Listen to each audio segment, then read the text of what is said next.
Assalamualaikum warahmatullahi wabarakatuh. Nama saya Junjung Adi Prasetyo Legogeni. Saya dari kelas 05 SIFK 001. Saya buat video untuk memaparkan untuk hasil perencanaan aplikasi web presensi. Jadi pada untuk presensi aplikasi untuk pada perencanaan aplikasi web presensi, di sini ada 6 fase. Ada perencanaan dan analisis, ada desain UI dan UX, ada pengembangan, ada pengujian, implementasi dan deployment, pemeliharaan dan penutupan proyek. Jadi untuk pertama kita jelaskan yang langkah awalnya ada perencanaan dan analisis. Jadi pada langkah awal ini jadi perencanaan dan analisis ada fondasi utama. Untuk yang pertama jadi penunjukan project manager, itu dilakukan oleh direksi. Yang kedua kita ada kick off internal team. Jadi kami memulainya dengan melakukan analisis kebutuhan secara umum untuk memahami ruang lingkup aplikasi presensi yang akan dikembangkan. Selanjutnya diadakan kick off meeting internal team bersama stakeholder untuk menyamakan visi dan menyepakati tujuan proyek. Jadi di sini ada business analyst, di mana dia akan identifikasi stakeholder utama, mengumpulkan kebutuhan pengguna, observasi proses presensi manual, wawancara AR terkait kebutuhan, wawancara tim IT terkait integrasi, dokumentasi kebutuhan fungsional, dokumentasi kebutuhan non fungsional. Dan di sini ada penyusunan use case diagram yang dilakukan sistem analis, penyusunan user flow system, identifikasi peran penggunaan yang dilakukan oleh bisnis analis, identifikasi perangkat pendukung sistem analis, dan penyusunan dokumen SRS dilakukan durasinya 2 hari, dilakukan oleh bisnis analis, dan review internal dokumen SRS yang dilakukan 1 hari. Validasi kebutuhan dengan stakeholder, revisi dokumen SRS, tujuan dokumen akhir dokumen SRS yang dilakukan oleh stakeholder. Penjadwalan milestone itu di project scheduler, dan penyusunan rencana proyek timeline resource. Jadi di sini tim bisnis analis melakukan untuk menggali kebutuhan lebih dalam, mengidentifikasi fitur yang harus tersedia sama kebutuhan fungsional dan non fungsional yang tadi. Jadi pada semua temuan ini didokumentasikan dalam dokumen spesifikasi kebutuhan sistem yang menjadi acuan kerja tim dan desain dan pengembang. Nah, itu untuk yang fase pertama. Jadi untuk fase yang kedua, ini ada fase desain UI dan UX. Jadi untuk yang awalnya penentuan arsitektur sistem yang dilakukan touch lead, dan perencanaan struktur database awal yang dilakukan oleh backend developer. Jadi di backend developer ini dia melakukan identifikasi tabel dan kolom utama, perencanaan relasi antar tabel, dan untuk pembuatan ERT. Dan untuk touch lead dia melakukan validasi ERT dengan tim pengembang, di mana nanti pembuatan flow diagram sistemnya dilakukan sistem analis, dan riset antarmuka sistem serupa, wireframe halaman login dilakukan oleh UI dan UX designer. Jadi UI dan UX designer di sini melakukan untuk desain dashboard kayak tampilannya, dan wireframe device presensi, dan wireframe halaman pengajuan cuti, manajemen user, dan wireframe halaman admin. Dan di sini ada tugas project manager, di mana dia akan mereview hasil yang tadi udah dibuat sama UI dan UX design. Di sini dia review internal wireframe-nya, dan jika ada yang perlu direvisi, maka di sini akan melakukan revisi wireframe berdasarkan feedback yang tadi dilakukan oleh project manager. Jadi Misal tadi ada revisi wireframe berdasarkan feedback, nanti dia akan direvisi oleh UI dan UX designer. Dan di sini UX designer melanjutkan untuk desain visual untuk halaman login dan desain visual halaman dashboard, dan untuk halaman presensi dan finish. Untuk yang terakhir kita ada finalisasi prototype.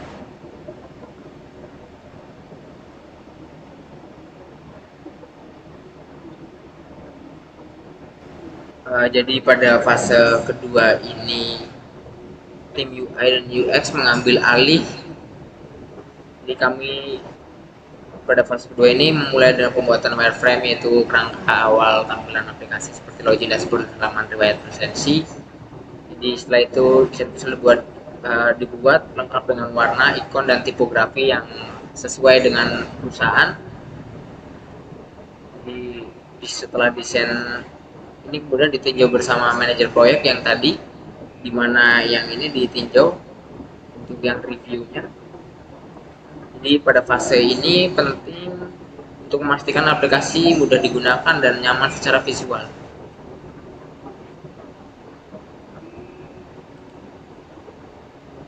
Untuk yang ketiga ada fase pengembangan, dimulai jadi setup lingkungan untuk pengembangannya, yang dilakukan oleh DevOps Engineer. Jadi DevOps Engineer ini nanti akan melakukan tugas setup, responsibility, dan untuk CI awal. Dan ada pun dari front end developer, dia membuat struktur proyek untuk front endnya, implementasi halaman login, untuk implementasi dashboard usernya. Dan di sini front end juga melakukan integrasi tampilan data presensi, implementasi halaman pengajuan cuti, implementasi halaman admin, dan responsiveness, dan melakukan mobile view.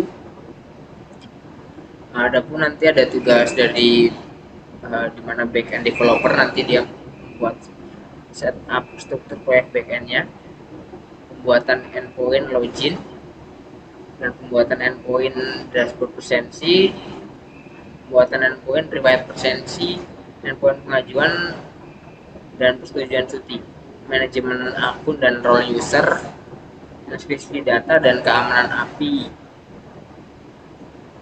Dokumentasi API juga dilakukan oleh backend developer. Jadi nanti setelah selesai, misal udah tugasnya dari si backend dan front end developer, nanti akan di review untuk kode backendnya oleh teach lead,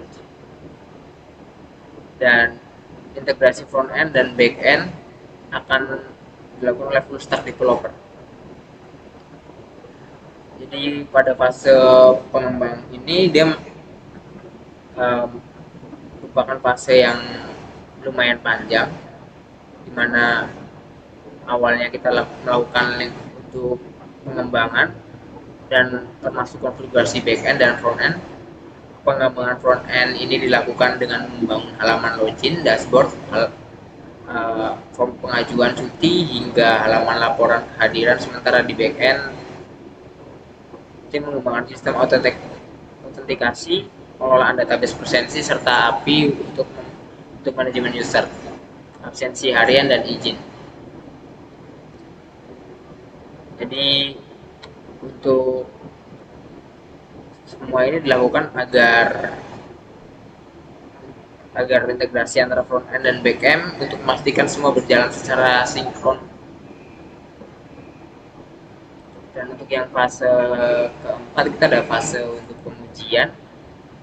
Jadi untuk pengujian kita ada penyusunan rencana pengujian yang dilakukan Lead Quality Assurance. Jadi di sini juga ada QA lead dan QA tester. Jadi tester penyusunan untuk menyusun tes case fungsional, penyusunan tes integrasi, pengujian login. Jadi di sini kita melakukan ujian login dan autentikasi, pengajuan dashboard presensi, pengujian fitur riwayat dan cuti, pengujian admin, panel, pengujian API, endpoint, uji kompatibilitas browser, uji tampilan mobile dan via desktop, uji performa sistem sederhana, rekap hasil pengujian, identifikasi dan klasifikasi bug. Misal ada bug yang itu nanti kita akan dicatat, pastinya diklasifikasikan, dan koordinasi dengan tim dev untuk bug fix, regularity testing setelah bug fix. Jadi pada tahapan ini quality assurance atau QA team menyusun rencana pengujian serta test case berdasarkan skenario yang realistis, misalnya login yang salah, pengajuan cuti tanpa alasan dan sebagainya. Pengujian dilakukan mulai dari fungsionalitas setiap halaman, kompatibilitas antar browser dan perangkat, hingga uji regresi setelah bug diperbaiki. Setiap bug yang ditemukan dicatat, yang tadi diklasifikasikan dan dikoordinasikan kembali ke tim pengembang untuk diperbaiki. Dan pengujian sistem memastikan sistem stabil dan siap digunakan secara luas. Di sini kita akan lanjut ke implementasi dan deployment, di mana DevOps Engineer ini melakukan persiapan server produksi dan konfigurasi domain dan SSL, yang dimana nanti backend developer ini melakukan setup data produksi, dan nanti untuk yang DevOps Engineer dia melakukan deployment backend secara ke server, deployment frontend ke server, dan ada pun tugas dari QA tester, dia akan melakukan verifikasi konektivitas antar modul, uji coba internal produksi, uji coba dengan user terbatas atau UAT, dan di sini DevOps Engineer melakukan dokumentasi proses implementasi. Adapun nanti dia UI dan UX designer melakukan panduan penggunaan untuk admin dan panduan untuk penggunaan user. Dan di sini project manager untuk pelatihan untuk admin, pelatihan untuk karyawan, dan project manager juga melakukan launching sistem presensi dan monitoring awal pasca launch yang nanti akan dilakukan oleh support engineer. Jadi pada fase ini setelah lolos ujian yang tadi, di sini lanjut ke implementasi. Tim DevOps menyiapkan server produksi, mengatur domain dan SSL agar aman, serta mendistribusikan front-end dan back-end ke server. Di sini kami juga melakukan uji coba langsung yang tadi dilakukan dan melakukan UAT bersama tim AR dan user terbatas. Makanya itu sistem dibuat ini untuk user dan admin. Pelatihan langsung akan diberikan agar semua pihak bisa menggunakan sistem dengan lancar. Jadi nanti sistem presensi pada akhirnya akan diluncurkan dan mulai resmi digunakan oleh perusahaan. Dan untuk yang terakhir, di sini ada setup sistem login dan notifikasi error, di mana ini untuk sistem pemeliharaan.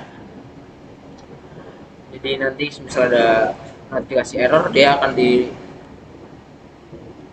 dikerjakan oleh DevOps Engineer, dan pemantauan performa sistem yang dilakukan support engineer, dan penanganan bug minor pasca launch. Misal nanti ada bug setelah aplikasinya launching, maka itu akan dilakukan oleh backend developer. Dan pembaruan dokumentasi sistem final yang dilakukan sistem analis, dan nantinya juga evaluasi sistem bersama user, HR, dan dokumentasi umpan balik pengguna, review hasil proyek oleh tim internal.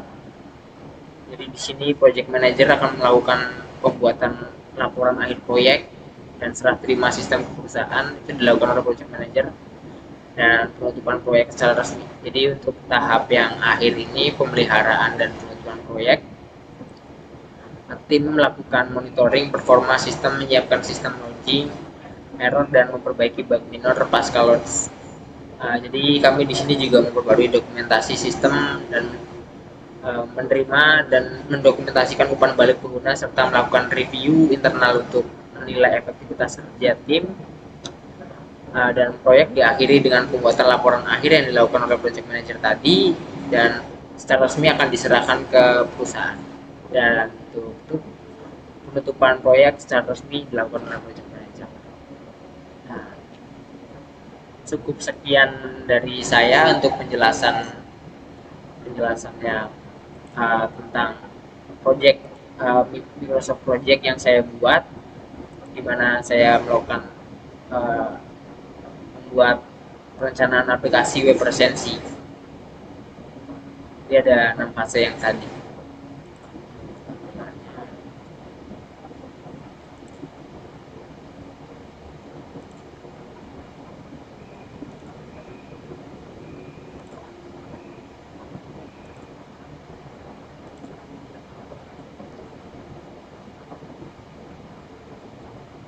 Jadi untuk total durasi pengerjaan adalah 102 hari, yang kemungkinan itu adalah 3 bulanan lebih, yang dimana langkah awalnya dilakukan 24 hari. Jadi untuk aktual cost-nya di sini ada 87.900 untuk total semuanya. Untuk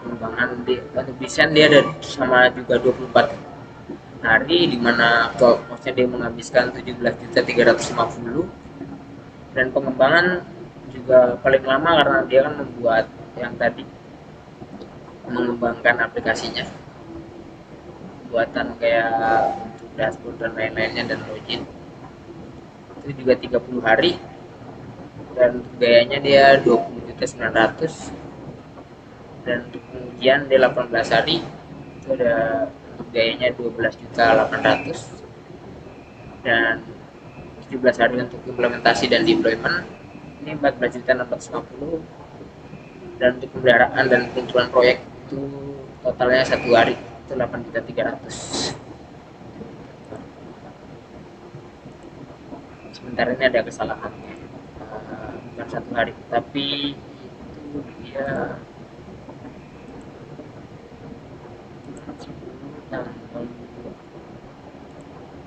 itu udah 13 hari. Jadi sekian dari saya, mohon maaf jika ada banyak kesalahan.